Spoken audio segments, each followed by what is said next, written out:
One of the most remote nations on Earth, threatened by rising water levels, has today experienced the damaging impact of what's known as a king tide.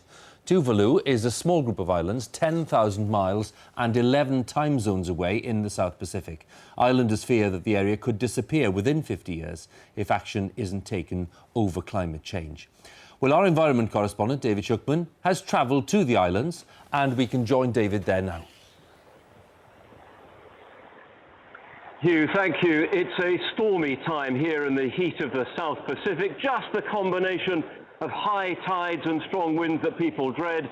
Because Tuvalu is so low in the water, it really does run the risk of becoming the first country to fall victim to the way our climate is now changing. Incredibly beautiful, but incredibly vulnerable. The fragile strips of green that make up this country only just break the surface of the ocean. But for how much longer? The mighty waves of the Pacific pound the shoreline during what's called a king tide, the highest tides of the year, and the effects can be devastating.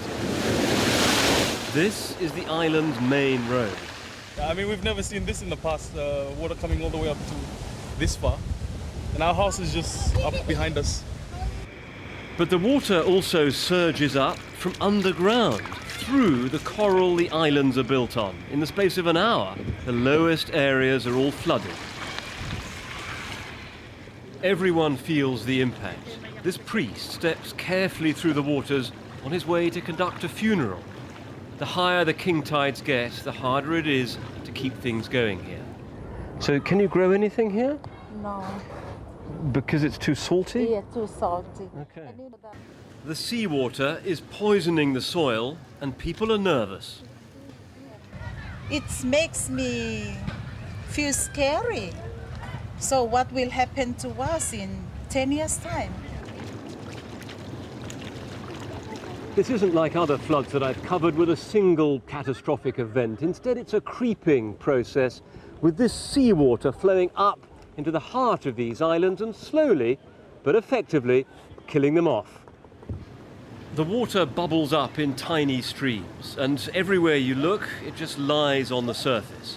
And the problem is getting worse. At the harbour, the rising swell is monitored by an Australian system. The measurements go back 15 years.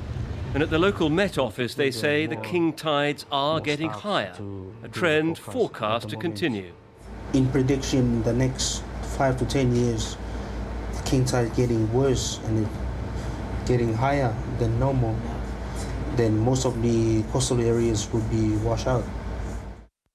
The implications are alarming. A typical high tide reaches about 2.5 meters. A king tide like now can be more than 3.